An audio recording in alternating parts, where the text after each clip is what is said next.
जीना यहाँ मरना यहाँ, इसके सिवा जाना कहाँ। मिस्टर जोकर से यूट्यूब चैनल पे मैं आप सभी का स्वागत करता हूं। आज की इस क्लास में हम बात करेंगे दो महत्वपूर्ण प्राचीन सभ्यताएं हम पढ़ते हैं, एक वैदिक सभ्यता और दूसरा सिंधु घाटी सभ्यता। तो आज के इस लेक्चर में हम जानेंगे सिंधु घाटी सभ्यता के बारे में। जितने भी एग्जाम हैं, किसी भी एग्जाम की हम बात कर लें तो सिंधु घाटी सभ्यता के बारे में या वैदिक सभ्यता से मैक्सिमम क्वेश्चन जो है वो पूछे जाते हैं। देखिए, आज सिंधु घाटी सभ्यता को विस्तृत तौर पे हम पढ़ेंगे। सिंधु घाटी सभ्यता को विस्तृत तौर पे पढ़ेंगे।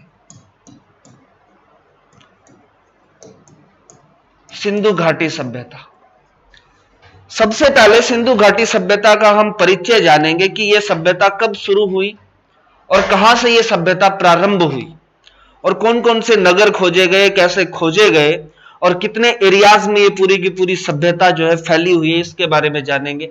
सिंधु घाटी सभ्यता की बात करें, इस सिविलाइजेशन की बात करें, सभ्यता की बात करें, सिविलाइजेशन का मतलब क्या है? यहां पे सिविलाइजेशन का मतलब यह है कि एक ऐसी दुनिया जो अभी नहीं है, उजड़ चुकी है। एक ऐसी दुनिया जो अभी नहीं है, उजड़ चुकी है, जिसका अस्तित्व नहीं है, लेकिन फिर भी उसके कुछ अवशेष मिल रहे हैं, फिर भी उसके कुछ अवशेष मिल रहे हैं कि पहले किसी समय में ऐसा होता था। मान लीजिए अगर हमारी बात की जाए, आज हमारी भी एक दुनिया है, हमारी भी एक दुनिया है। कोरोना युग की दुनिया हम इसे कह सकते हैं, आशिकों की दुनिया हम इसे कह सकते हैं, मोबाइल युग की दुनिया हम इसे कह सकते हैं। और आज से कुछ सालों बाद जब ये हमारी दुनिया खत्म हो जाएगी तो लोग फिर जब नई दुनिया स्थापित होगी तो खोजेंगे कि हमारी भी कोई सभ्यता थी, और जो अवशेष मिलेंगे हमारे, उनसे पता चलेगा कि यह सभ्यता थी। इसी तरीके से सिंधु घाटी भी क्या थी? एक सभ्यता थी, एक दुनिया थी जो उजड़ गई और जिसके अवशेष मिले। सबसे पहले बात करते हैं सिंधु घाटी सभ्यता का प्रारंभ कहां से हुआ, पता कैसे चला। तो देखिए, सिंधु घाटी सभ्यता की अगर बात की जाए तो सिंधु घाटी सभ्यता में सबसे पहले सिंधु घाटी सभ्यता जो बसी हुई है, सिंधु घाटी इसको क्यों कहा? क्योंकि सिंधु घाटी सभ्यता की खोज कहां से हुई थी कि सिंधु नदी के किनारे यह सभ्यता बसी हुई थी। सबसे पहले क्या जाना गया कि सिंधु नदी के किनारे यह सभ्यता बसी हुई थी। तिब्बत के एक पठार से बोखरचू हिमनंद, तिब्बत के एक पठार से, तिब्बत से बोखरचू हिमनंद, याद रखेंगे, बोखरचू हिमनंद, यहां से एक नदी निकलती है सिंधु नदी, जो भारत में प्रवेश करती है लद्दाख में। भारत में कहां प्रवेश करती है? लद्दाख, जम्मू एंड कश्मीर में। और लद्दाख से होती हुई फिर कहां चली जाती है? पाकिस्तान में एंट्री करती है। कहां एंट्री करती है? पाकिस्तान में एंट्री करती है। उस समय जब सिंधु घाटी सभ्यता को खोजा गया सबसे पहले, तब भारत पाकिस्तान एक ही थे, दो हिस्से नहीं थे। आज दो हिस्से हैं, पाकिस्तान अलग, भारत अलग। ये दीवार जो है धर्मों के बीच में बट गई है, लेकिन पहले भारत और पाकिस्तान जब एक हिस्सा हुआ करता था, तो पाकिस्तान में ये नदी कराची के निकट कहां गिर जाती है? अरब सागर में। कहां गिरती है? अरब सागर में। और इसकी कुछ सहायक नदियां भी हैं जो हमारे पंजाब से निकलती हैं, जिस तरीके से आप सभी जानते हैं, सतलुज, चेनाब, रावी, झेलम, ये सभी की सभी सिंधु नदी की सहायक नदियां हैं जो सिंधु नदी में मिलती हैं, और सिंधु नदी फिर इनको लेकर के कहां चलती है? अरब सागर में गिरती है। इतना समझ में आ गया। सिंधु नदी के किनारे, इसी सिंधु नदी के किनारे बताया गया कि हड़प्पा सभ्यता को खोजा गया, हड़प्पा सभ्यता को खोजा गया। सबसे पहले अगर बात किया जाए हड़प्पा सभ्यता, तो हड़प्पा सभ्यता की जो लिपि थी, हड़प्पा सभ्यता की जो लिपि थी, हड़प्पा सभ्यता की लिपि के बारे में बात करें तो वो सर्पिलाकार लिपि थी। सर्पिलाकार, या इसको बोल सकते हैं गौमूत्राकार, गौमूत्राकार। क्योंकि हड़प्पा सभ्यता की जो लिपि थी, जो लिखा गया था जिस लैंग्वेज में, वो लैंग्वेज किसी को समझ नहीं आई, इसीलिए इसको क्या बोल सकते हैं, सर्पिलाकार या गौमूत्राकार। तो किस तरीके से पता चला कि ये हड़प्पा सभ्यता जो है वो सिंधु घाटी सभ्यता जो है क्या? देखिए, सबसे पहले 1826 में, सबसे पहले 1826 में,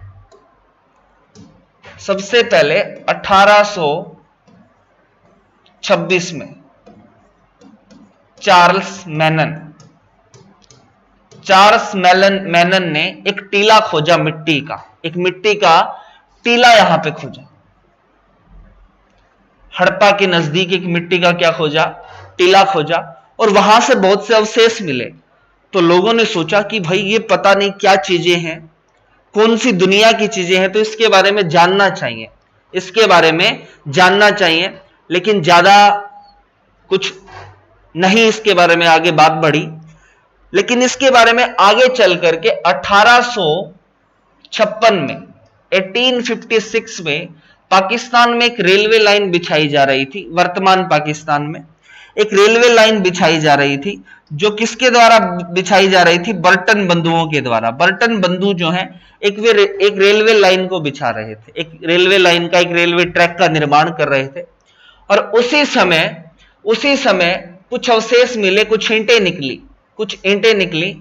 तो लोगों ने कहा कि ये जो ईंटें हैं ये कोई पुरानी सभ्यता से जुड़ी हुई चीजें लगती हैं, यहां कोई पुरानी चीजें जो है जो मिल रही हैं, तो इससे ये दर्शाया जा सकता है कि पुराने जमाने में भी यहां कई लोग रहते थे, सदियों पहले यहां लोग रहते थे। अब देखिए क्या हुआ, सिंधु घाटी सभ्यता की बात किया जाए तो इस रेलवे लाइन के निकट सबसे पहले एक नगर खोजा गया, जिसका नाम क्या था, हड़प्पा। एक नगर खोजा गया, इस नगर का क्या नाम था, हड़प्पा था। और इसी हड़प्पा नगर से बहुत से अवशेष मिले, अब इन अवशेषों के आधार पे तो नहीं बता सकते थे ये कौन सी सभ्यता है। जैसे ही यहां से अवशेष मिले तो पुरातत्व विभाग का निर्माण हुआ। किसका निर्माण हुआ, पुरातत्व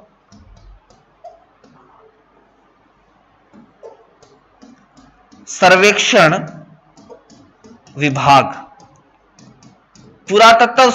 विभाग की स्थापना की गई। और पुरातत्व सर्वेक्षण विभाग की स्थापना कब हुई, 1861 में। कब हुई, 1861 में। किसके सानिध्य में हुई या किसके नेतृत्व में हुई, तो कहेंगे कनिंघम के नेतृत्व में। किसके नेतृत्व में, कनिंघम के नेतृत्व में। किसके नेतृत्व में, कनिंघम के नेतृत्व में। और इसी कनिंघम ने क्या कहा, कि ये जो सभ्यता है सिंधु नदी के किनारे पे है, सिंधु नदी के नियर बाई जो एरियाज हैं वहां पे ये सभ्यता पाई गई है, तो इसको नाम दे दिया जाए सिंधु घाटी सभ्यता। इसको क्या नाम दिया जाए, सिंधु घाटी सभ्यता इसको नाम दिया जाए।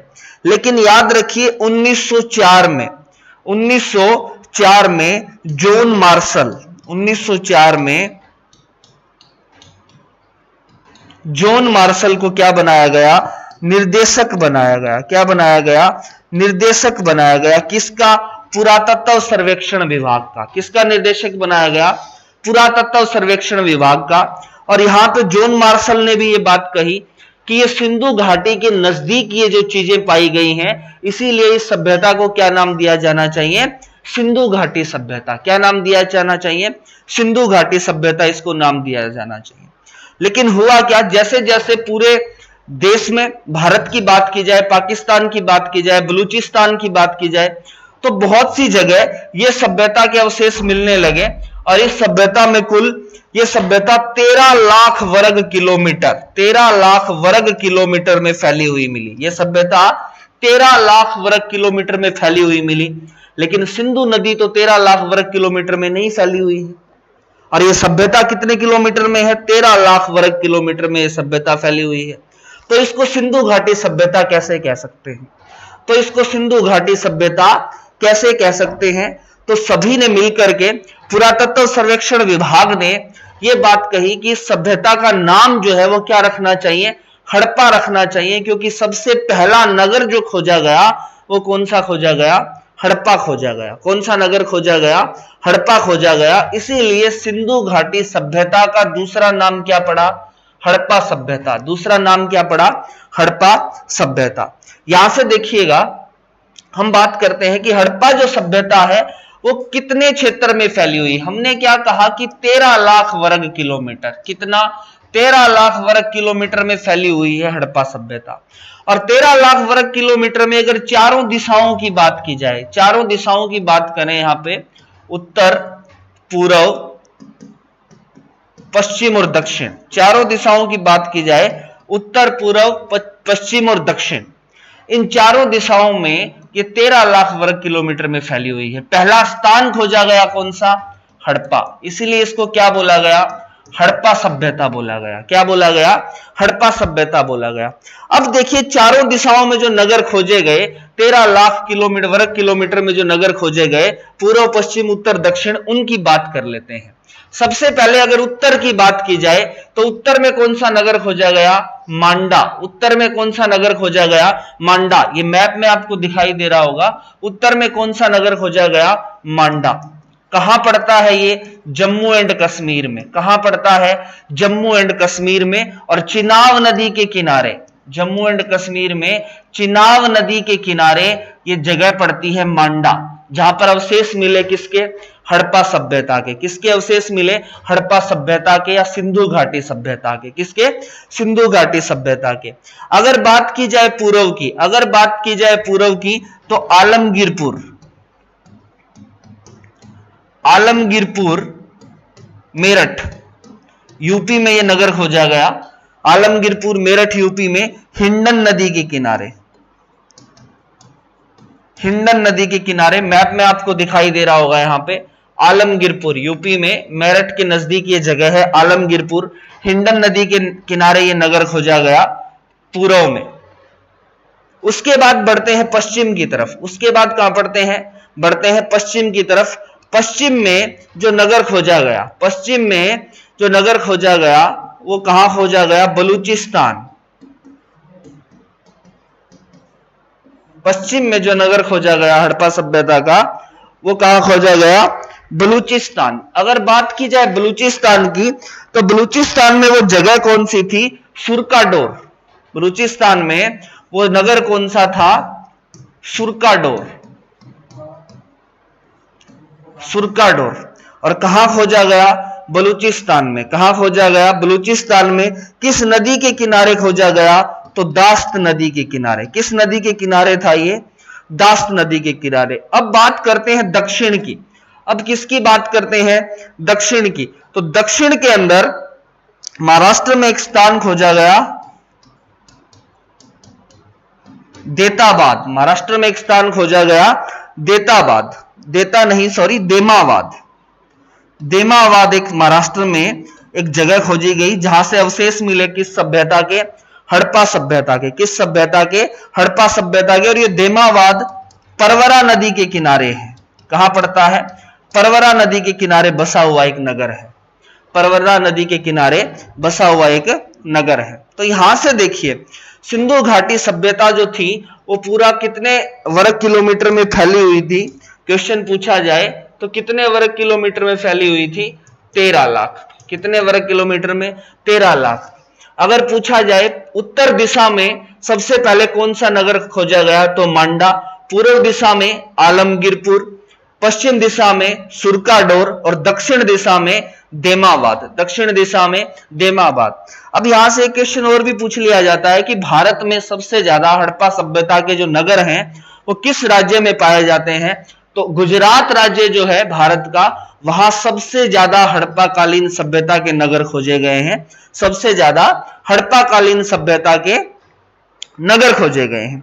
अब देखिए बात करते हैं, चार्ल्स ने, यहां पे जॉन मार्शल ने भी एक बात कही और चार्ल्स ने भी एक बात कही, चार्ल्स मेनन ने, कि सिंधु घाटी सभ्यता है, लेकिन इसका नाम बदल के क्या कर दिया गया, हड़प्पा सभ्यता। क्योंकि पहला नगर क्या खोजा था, हड़प्पा। पहला नगर कौन सा खोजा था, हड़प्पा खोजा था। अब बात करते हैं इसके कुछ और उपनामों की। सबसे पहले क्या नाम दिया गया, सिंधु घाटी। सबसे पहले इस सभ्यता को, इस सिविलाइजेशन को कौन सा नाम दिया गया? सिंधु घाटी सभ्यता। उसके बाद प्रथम जो नगर था उस पे इसको क्या नाम दिया गया? हड़प्पा सभ्यता। उसके बाद इसको क्या बोला गया? नगरीय सभ्यता। क्योंकि जैसे जैसे अवशेष मिलते गए, अब बात यहां से प्रश्न उठेगा कि नगरीय सभ्यता इसको क्यों बोला गया? तो जैसे जैसे अवशेष मिलते गए, नगरों को खोजा गया, तो कुछ नगरों में बड़ी बड़ी नालियां मिली। बड़ी बड़ी क्या मिली? नालियां मिली। तो छोटे छोटे गांव में तो नालियों का निर्माण होता नहीं है, अभी भी नहीं है।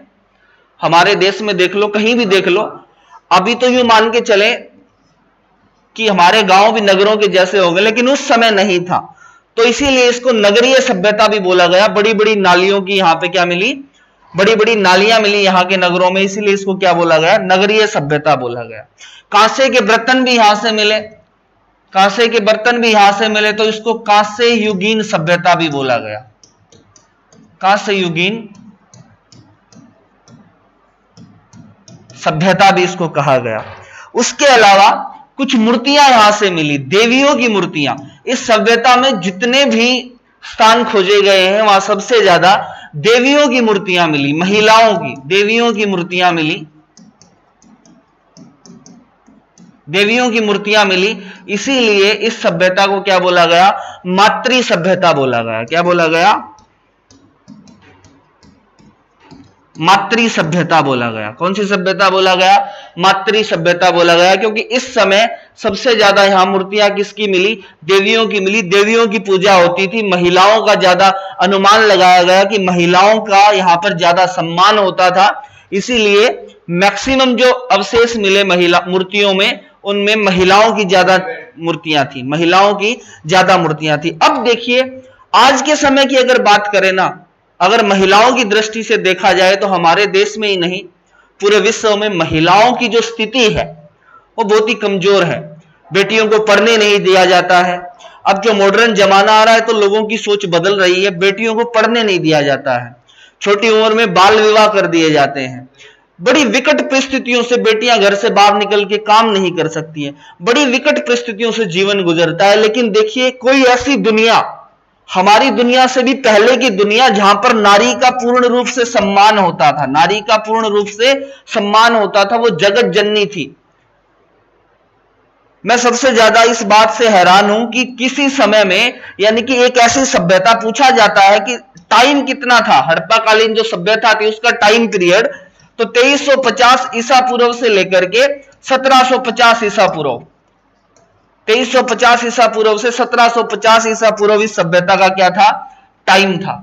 और कब, कितनी पुरानी ये सभ्यता थी पूछा जाए, आज से कितने साल पहले? तो लगभग 4500 साल पहले ये सभ्यता। तो 4500 साल पहले तो नारी का सम्मान होता था, और 4500 साल बाद हम मॉडर्निटी की तरफ जैसे जैसे बढ़ रहे हैं तो नारी का सम्मान गिरता जा रहा है। धिक्कार है हमारा जीवन। तो मैं एक मोटिवेशन के माध्यम से भी कहना चाहता हूं कि जो जगत जननी है, जो नारी है, जिसको हम एक बेटी, एक बहन, एक माँ, एक मित्र, एक पत्नी के रूप में देखते हैं, उसका सम्मान करना चाहिए, क्योंकि वही हमें इस जीवन में लेकर के आती है, वही हमें इस संसार को दिखाने का मौका देती है। तो सिंधु घाटी सभ्यता के नाम की बात करें तो सिंधु घाटी सभ्यता को ही हड़प्पा सभ्यता कहा जाता है। पहला दिमाग में बिठा लीजिए, हड़प्पा कोई अलग सभ्यता नहीं है, पहला नगर खोजा गया इसीलिए इसको हड़प्पा सभ्यता कहा। इसी को नगरीय सभ्यता कहते हैं, इसी को कांस्य युगीन सभ्यता कहते हैं। और देवियां की मूर्तियां यहां सबसे ज्यादा पाई गई, तो इसीलिए इसको क्या कहते हैं? मातृ सभ्यता कहते हैं।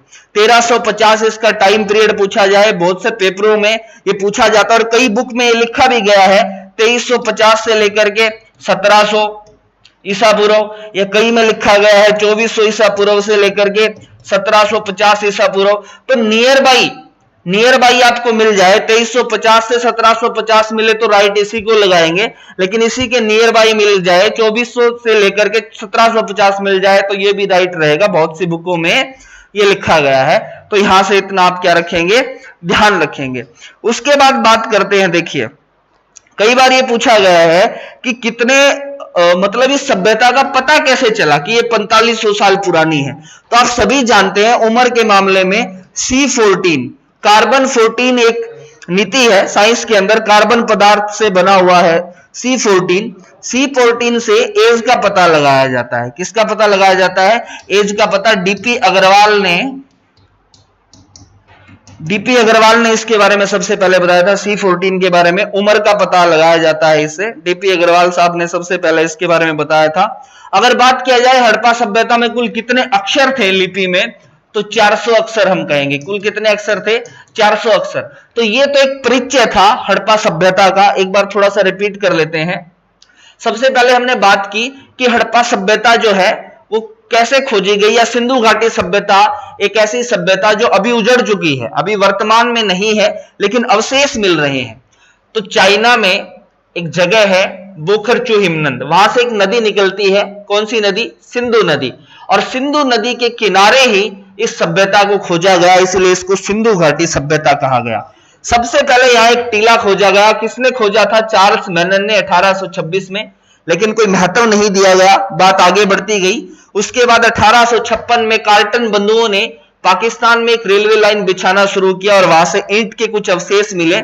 तो लोगों को लगा कि यहां पहले कोई ना कोई प्राणी रहते थे, कुछ लोग रहते थे।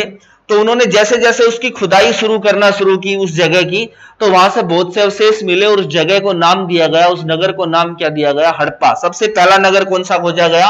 हड़प्पा। अब सिंधु घाटी सभ्यता की बात की जाए तो पूरे इसके एरिया की बात करें तो 13 लाख वर्ग किलोमीटर में ये फैला हुआ है।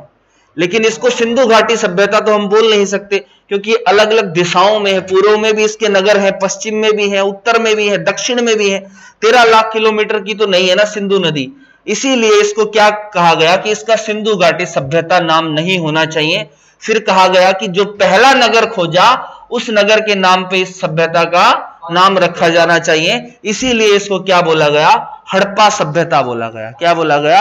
हड़प्पा सभ्यता बोला गया। इससे एक और भी सभ्यता के बारे में हम पढ़ेंगे, वैदिक सभ्यता। भगवान श्री राम के काल की जो सभ्यता थी उसमें तो लिपि से, लैंग्वेज से समझ आ गया था, लेकिन ये एक ऐसी सभ्यता थी जिसमें किसी भी लैंग्वेज को समझ नहीं पाए। इस सभ्यता की जो लैंग्वेज थी उसको समझ नहीं पाए, इसलिए अंदेशों से, अंदाजों से यहां जो घर मिले, यहां जो अवशेष मिले, उन्हीं से पता लगाया गया कि यहां इस प्रकार की सभ्यता थी, नगरीय सभ्यता थी।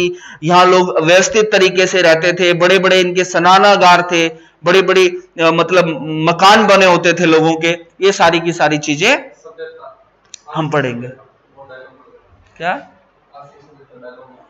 हाँ, अब देखिए हमारी सभ्यता की अगर हम बात करें ना, कैसी सभ्यता आज के जमाने की, तो हमारी तो आशिक मिजाज सभ्यता है। क्योंकि जो आज के जो लोग हैं ना, वो सभ्यता को जानते ही नहीं है। उनको पता ही नहीं सभ्यता होती क्या है। हम जो ये जीवन जी रहे हैं ना, इसमें पता ही नहीं कि हम किस तरीके की सभ्यता में जी रहे हैं। लोगों को पता नहीं है, कोई किसी मिजाज का, कोई किसी। और आज के जो यंग लड़के हैं वो तो आशिक मिजाज है, तो वो कहते हैं हमारी सभ्यता तो आशिक सभ्यता है। लेकिन हमने सबसे प्राचीन सभ्यता के बारे में यहाँ पढ़ा, हड़प्पा सभ्यता का आज मैंने परिचय दिया। कल बात करेंगे यहाँ के नगरों के बारे में, कौन कौन से नगर कहां से खोजे गए, कौन कौन से अवशेष मिले और किस तरीके से यह सभ्यता जो है आगे बढ़ी। तो आज की वीडियो में इतना ही। एक बार आप जोकर सर यूट्यूब चैनल को शेयर कर दें, सब्सक्राइब कर दें, वीडियो को शेयर करना ना भूलें और बेल आइकन का बटन जरूर दबा दें ताकि पर वीडियो का नोटिफिकेशन आप तक पहुंचता रहे। जय हिंद, जय भारत।